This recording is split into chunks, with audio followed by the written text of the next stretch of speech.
দুনিয়া যতই সাজাও বান্দা মনে রাখো তুমিও থাকতা না, দুনিয়াও থাকতো না। তুমিও যেমন মৃত্যু হবে, এই কায়নাতেরও মৃত্যু হবে।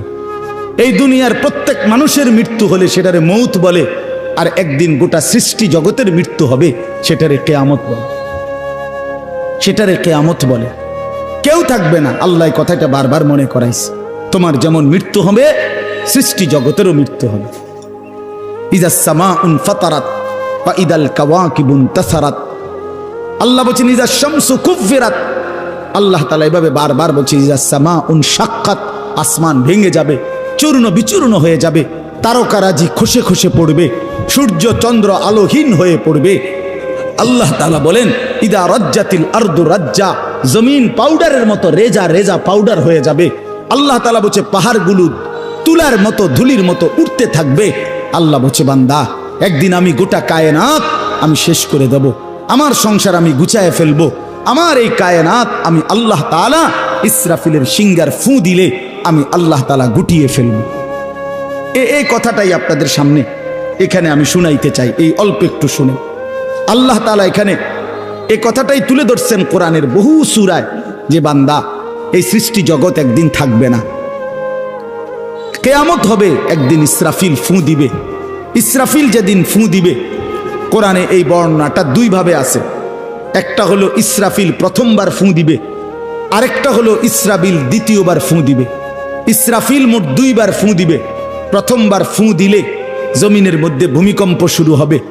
আল্লাহ বলেন এই ভূমিকম্পটা গোটা পৃথিবী একসাথে, আমার সৃষ্টি পুরাটা একসাথে নড়বে। ইন্না জালজালাতাস সাআতি শাইউন আযীম। আল্লাহ বলেন বান্দা দুনিয়ায় বহু ভূমিকম্প তুমি দেখছো, তবে মনে রেখো কিয়ামতের ভূমিকম্প, ইসরাফিল ফু দিলে প্রথম যে ভূমিকম্প হবে, কিয়ামত সংঘটিত হওয়ার জন্য, গোটা সৃষ্টিটা ভেঙে চুরে যাওয়ার জন্য, সেটা হবে বড়ই ভয়ানক। সেটা বড়ই ভয়ানক। ইয়াউমা তারাউনাহা তাদহালু কুল্লু মুরদিআতিন আম্মা আরদাআত। কোরআন শরীফে আছে এই প্রথম ভূমিকম্প যখন শুরু হবে জমিনে, ইসরাফিলের ফু শুরু হবে, সব কিছু যখন ভাঙতে শুরু করবে, আল্লাহ তাআলা বলেন যে মা তার দুধের বাচ্চা কোলে দুধ খাওয়াচ্ছিল, ওই মা সন্তানকে ছুঁড়ে ফেলে দিয়ে পাগলের মতো ছুটতে থাকবে। ওয়াতাদাউ কুল্লু যাতি হামলিন হামলাহা, যে মায়ের পেটের বাচ্চা 10 মাস পূর্ণ হয়ে গেছে, এই আর ঘন্টা 2-4 ঘন্টা পরে বাচ্চাটা প্রসব হবে। আল্লাহর কসম, আল্লাহ কোরআনে বলছে সেই গর্ভধারিণী মা 10 মাস যে তার সন্তানকে গর্ভে লালন করেছে, ইসরাফিলের ফু দিলে জমিনের কম্পন যখন শুরু হবে, ভূমিকম্প, তখন এই গর্ভধারিণী মা এভাবে দৌড়বে, এভাবে ছুটবে, নিজের বাচ্চা নিজের থেকে খালাস হয়ে পড়ে যাবে, বা ফিরেও তাকাবে। ও তারা নাসা সুকারা, আল্লাহ বলে সমস্ত মানুষগুলো বাতালের মতো দৌড়তে থাকবে। এইভাবে সব কিছু কাঁপতে কাঁপতে সব কিছু কিছু দূর গিয়া গিয়া ভাঙ্গা ভাঙ্গা পড়বে, মুখ থুবড়ে পড়বে। তো আল্লাহ রাসূল সাল্লাল্লাহু আলাইহি সাল্লাম বলেন সমস্ত কিছু এই সৃষ্টি জগতের যা আছে আল্লাহ ব্যতীত সব কিছুই প্রথম ফুঁয়ের পরে কাঁপতে কাঁপতে ভূমিকম্পের মতো হয়ে জমিনের তলদেশে চলে যাবে। মাটির উপরে তখন একটি সুতা আর থাকবে না, আর কিছুই না। এই হলো কিয়ামত, প্রথম ফু, প্রথম ভূমিকম্প। নির্দিষ্ট একটা সময় পরে আবার আল্লাহ তাআলা ইসরাফিলকে জীবিত করে আবার বলবেন আরেকটা ফু দাও, একটি নির্দিষ্ট সময় পরে। সেই সময়টা কতদিন? হাদিসের একটি বর্ণনা থেকে, নবীজির একটা বর্ণনা থেকে মুহাদ্দিসিনে কেরাম বলছে এই দ্বিতীয় ফু আর প্রথম ফুর মাঝখানে, প্রথম ফুতে সব কিছু যখন কবরে চলে যাবে, তখন হতে পারে দ্বিতীয় ফু দিতে দিতে মাঝখানের সময় 40,000 বছর। আমার বন্ধু, আমার বাপ, আমার ভাই, রাত হইছে, কষ্ট সবাই করতেছেন, এতটুকু তো ভাবেন সর্বশেষ যেই লোকটা কবরে যাবে, শেষ হতে পারে তাকে কবরেই থাকতে হবে 40,000 বছর। তো এখন যারা মরতেছে তারা কবরে আছে আজকে কত বছর? নবীজি সাল্লাল্লাহু আলাইহি সাল্লামের জামানায় যারা মারা গেছে তারা আজকে কতদিন কবরে? ওই নূহ আলাইহিস সালামের জামানায় যারা মারা গেছে তারা আজকে কতদিন কবরে? ভেবে দেখেন। আচ্ছা, এই শেষ লোকটাই যদি 40,000 বছর থাকতে হয়, আর যদি কবরের আযাব হয়, তার কি পরিমাণ কষ্ট পাবে সে, কি পরিমাণ কষ্ট পাবে। আল্লাহ রাসূল সাল্লাল্লাহু আলাইহি সাল্লাম বলেন, কবরের প্রথম শাস্তিটা কি? কোন ব্যক্তি যখন কবরের প্রশ্নের জবাব দিতে পারবে না, তখন আল্লাহর পক্ষ থেকে ফেরেশতাদেরকে বলবে, কাযাবা আব্দি, আমার বান্দা মিথ্যা বলেছে। ফাআফরিশুহু মিনান নার ওয়ালবাসুহু মিনান নার ওয়াফতাহু লাহু বাবান ইলান নার। আল্লাহ বলবে ফেরেশতাদেরকে, ফেরেশতারা আমার এই নাফরমান বান্দার কবরের মধ্যে জাহান্নামের বিছানা বিছিয়ে দাও, আগুনের পোশাক পরিয়ে দাও, আর জাহান্নাম বরাবর তার জন্য একটা দরজা খুলে দাও। এরপরে নবীজি বলছেন, ফেরেশতারা এই ব্যবস্থাপনা করে, আল্লাহর কসম বাফ, নবীজি বলছেন ফেরেশতারা যখন চলে যাবে, এই আগুনের বিছানা বিছাইয়া, আগুনের পোশাক পরাইয়া, আর জাহান্নামের দরজা খুলে দিয়ে যখন কবরে রেখে এই নাফরমানকে রেখে যাবে, তখন আল্লাহ নবী সাল্লাল্লাহু আলাইহি সাল্লাম বলেন, প্রথম মুহূর্তেই ফেরেশতা চলে যাওয়ার সাথে সাথে মাটি ডান দিক থেকে এই নাফরমানকে একটা চাপ দিবে, বাম দিকে ডান পাশের হাড্ডি পাঁজর ভাঙ্গা বাম দিকে চলে যাবে। বাম দিকের মাটি ডান দিকে চাপ দিবে, তো বাম দিকের হাড্ডি পাঁজর ভাঙ্গা ডান দিকে চলে আসবে। আল্লাহ আমাকে মাফ করে দেন। আল্লাহুম্মা ইন্নী আউযু বিকা মিন আযাবিল কবর। নবী সাল্লাল্লাহু আলাইহি সাল্লাম 5 ওয়াক্ত নামাজের পরে, আল্লাহর কসম বন্ধু, প্রতিদিন 5 ওয়াক্ত নামাজের পরে নবীজি কবরের আযাব থেকে পানাহ চাইতেন, প্রতিদিন। হযরত উসমান রাদিয়াল্লাহু তাআলা আনহু কবরের সামনে দাঁড়াইলে এই পরিমাণ কাঁদতেন, হাত্তা ইয়াবুল্লা লিহিয়াতাহু। হাদিসে আছে কিতাবে যে তার দাড়িগুলো ভিজে ভিজে যাইত, দাড়ি ভিজে যাইত, এই পরিমাণ কাঁদতেন কবর দেখলে। এরপরে তো সামনে ভাইয়া, বিষয়টাকে হালকা মনে করেন না। বাবারা আমার, ছেলেরা আমার, বিষয়টাকে দোস্ত আমার, হালকা মনে করেন। এই বেনামাজি জিন্দিগি কষ্ট পাইবেন, এই বেহায়ার জিন্দিগি কষ্ট পাইবা বাপ। আমি বলছিলাম আরেকটা কথা আল্লাহ নবী বলবে, একটা কথা তো আল্লাহ বলছে, বান্দা আমি আর কতবার বললে, কেমনে বললে, আমি এর চাইতে দামি আর কোন কথা নাজিল করলে তুমি আমারে মানতা। আর নবীজি বলবে হাসরের ময়দানে, নবী বলবে, উম্মত তুমি জানো, হাদিসের তাফসীরের মধ্যে আছে, প্রত্যেক ব্যক্তি, আল্লাহ বলছে নবীকে, আমাদের নবী সাল্লাল্লাহু আলাইহি সাল্লামকে, বন্ধু আপনারে সামনে রাইখা আপনার উম্মতের আমল নামা আমি আপনারে সামনে রাইখা খুলমু। নবী সাল্লাল্লাহু আলাইহি ওয়াসাল্লাম যখন উম্মতের আমল নামা খুলে দেখবে, খোদার 365 দিনে কোনো দিন ফজরের নামাজের সেজদা নাই, 30 বছর সুদের ব্যবসা করছে, 50 বছর মিথ্যাই বলে গেছে, হারাম রোজগারি করেছে, 30 বছর যাবত মহিলাটা কোনো পর্দা করে নাই, ঘরের মধ্যে কোনো দিন শরীয়ত বলতে কিছু নাই।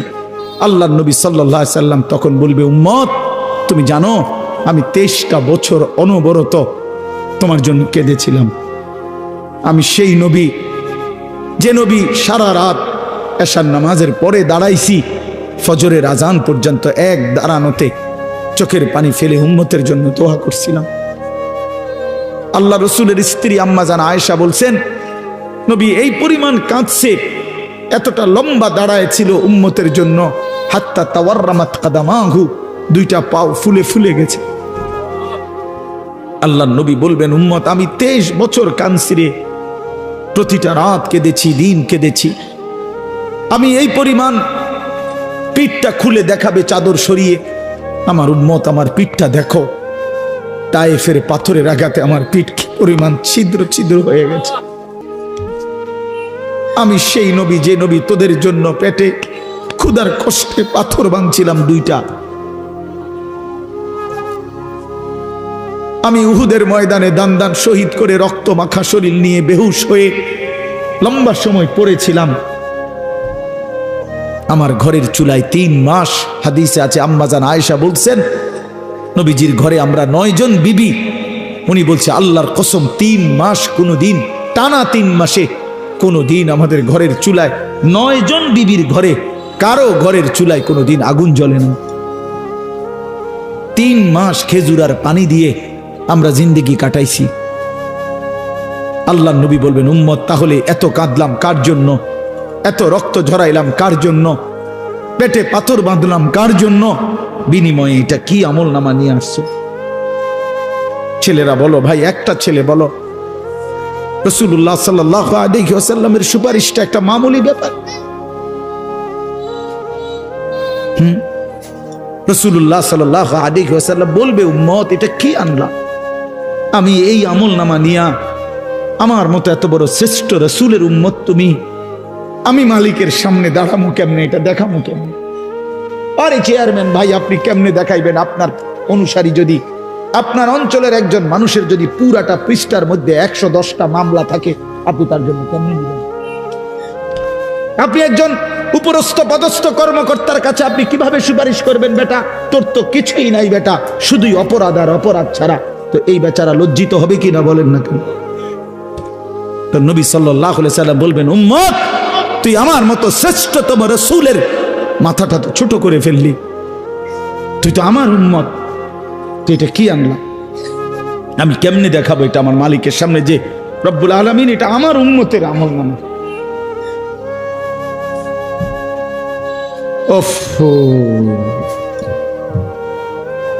চলেন ভাই,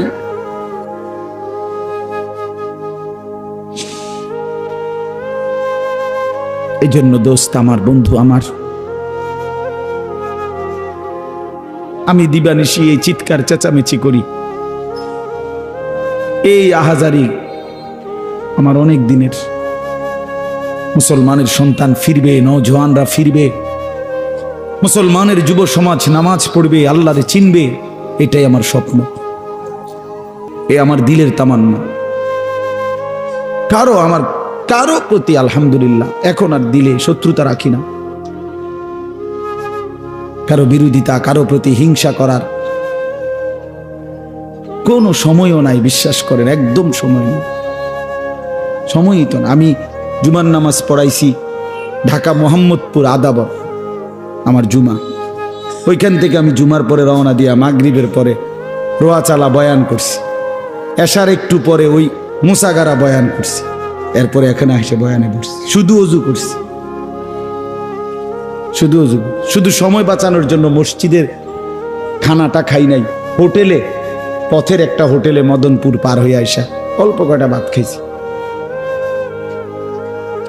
এটা বলার উদ্দেশ্য হলো কেরামতি বুজুর্গি বুঝানো না, আল্লাহর কসম বুঝানো হইল এই কথার ফিকির যে কাউরে প্রতিপক্ষ ভাববার কোনো দরকার নেই, কোনো দরকার নেই। আল্লাহ আমাদের সবাইকে বুঝ দান করেন। প্রতিটা ছেলের প্রতি আমার অনুরোধ, বাবা তুমি নষ্ট হইও না, তুমি বরবাদ হইও না।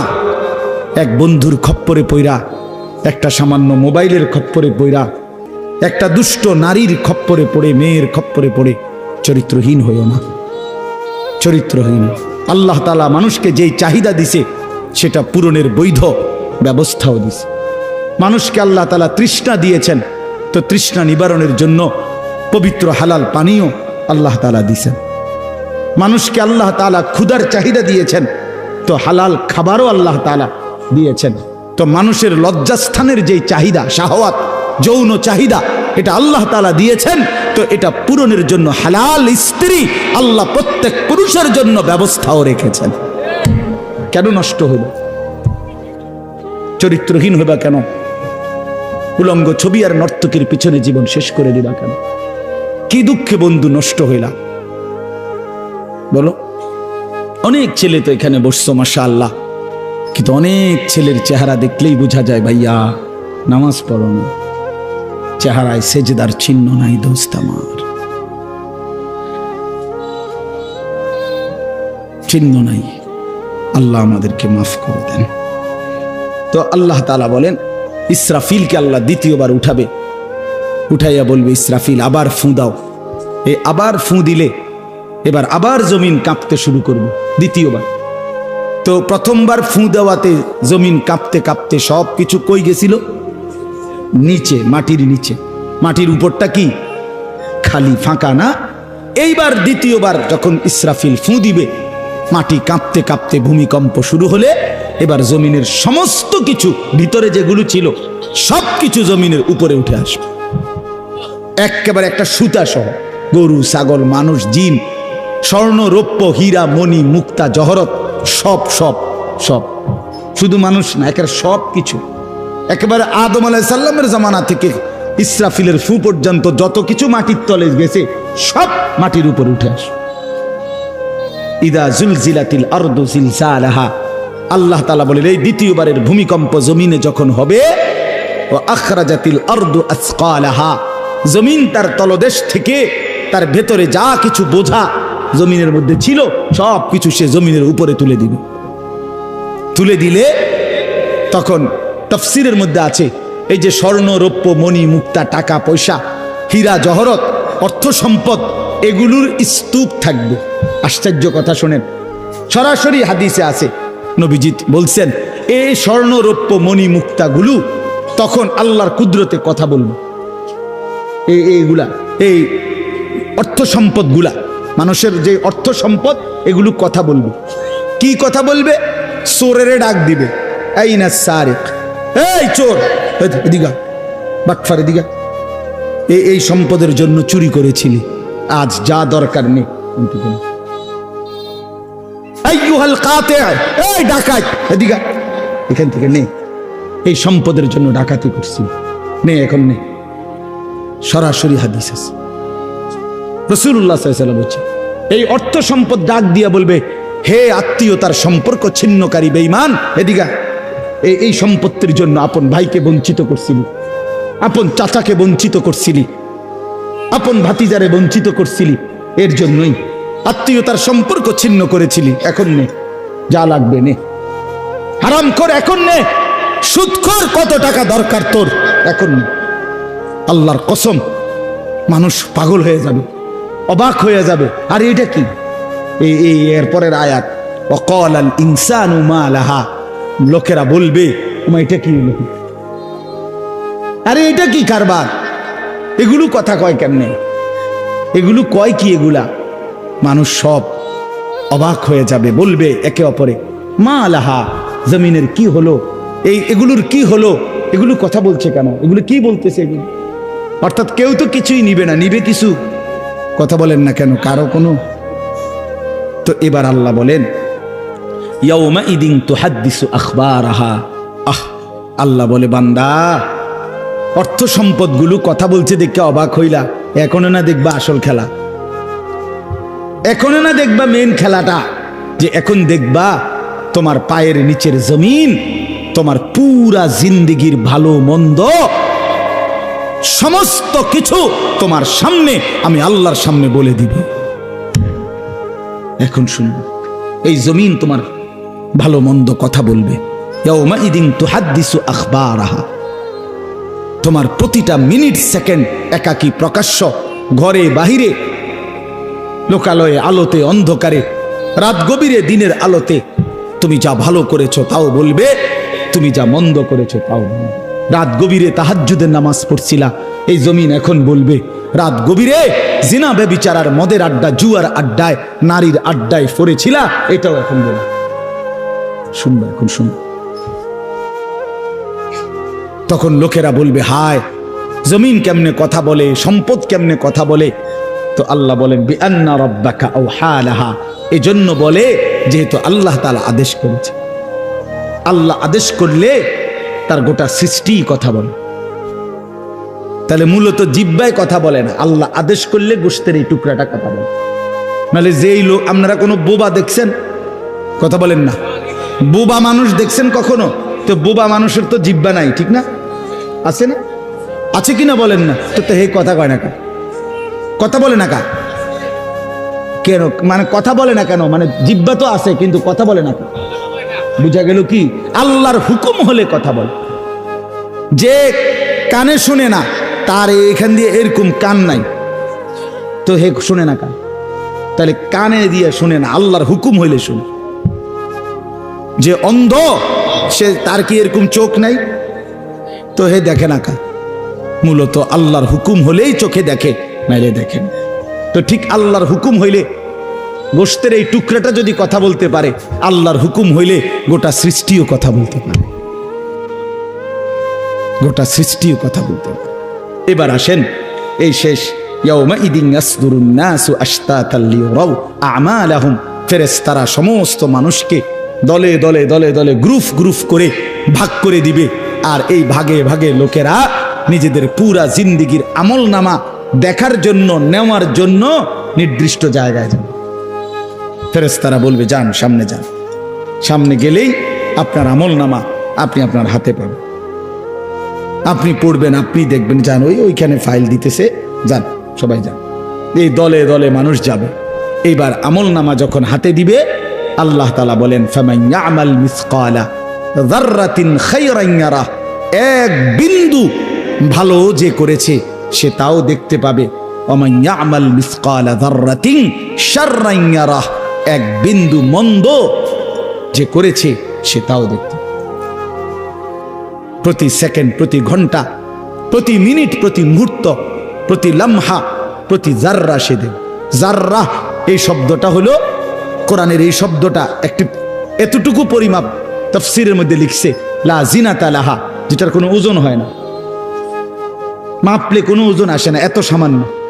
মানে এটা 100 গ্রামও না, 1 গ্রামও না, 1 গ্রামও না, 1 গ্রামের অর্ধেকও না, অর্ধেকের অর্ধেকও না। এটা অণুও না, পরমাণুও না, এটা ইলেকট্রনও না, নিউট্রনও না, প্রোটনও না, কিচ্ছু। বিজ্ঞান তো এগুলো ভাগ করছে না, ভাগ করে করে আপনার অণু থেকে পরমাণু, পরমাণু থেকে এখন আরো ভাগ করছে। এই ইলেকট্রন, প্রোটন, নিউট্রন এগুলো ভাগ করতে করতে সূক্ষ্ম থেকে সূক্ষ্ম, সূক্ষ্ম থেকে সূক্ষ্ম বিজ্ঞান বাহির করতেছে। কিন্তু জাররা বলে যেটার কোনো ওজনই নাই, কিচ্ছু নাই, এটা এত সামান্য। মানে তুমি যেটারে কিছুই মনে করো নাই, আল্লাহ বলেন ওইটাই তুমি দেখবে, ওইটাই দেখবে। এই জন্য বাপ আমার শেষ রাত গভীরে এই কথাই, আমরা আমাদের একাকী কিংবা প্রকাশ্য, আমরা আমাদের রাত কিংবা দিন, ঘর কিংবা বাহির আড়াল করবার সুযোগ নেই। সুযোগ আছে ভাইয়া? ছেলেরা কাজেই রাতের 3টায় দুনিয়া ঘুমায়, আল্লাহ ঘুমায় না। অশ্লীল ছবি দেখো না। রাতের 3টায় মা ঘুমায়, বাবা ঘুমায়, মালিক ঘুমায় না। রাতের 3টায় মহল্লাবাসী ঘুমায়, কিন্তু আল্লাহ ঘুমায় না। আলাম ইয়ালাম বিআন্নাল্লাহা ইয়ারা, আল্লাহ বলে বান্দা তুমি জানো আমি কিন্তু সারাক্ষণ তোমাকে দেখি। কতক্ষণ? কতক্ষণ? আল্লাহ দেখেন কখন? সারাক্ষণ। এই জন্য আমরা প্রত্যেকে ইনশাআল্লাহ নিয়ত করি যে আমরা আমাদের আখিরাতকে ভাববো, ফিকির করব।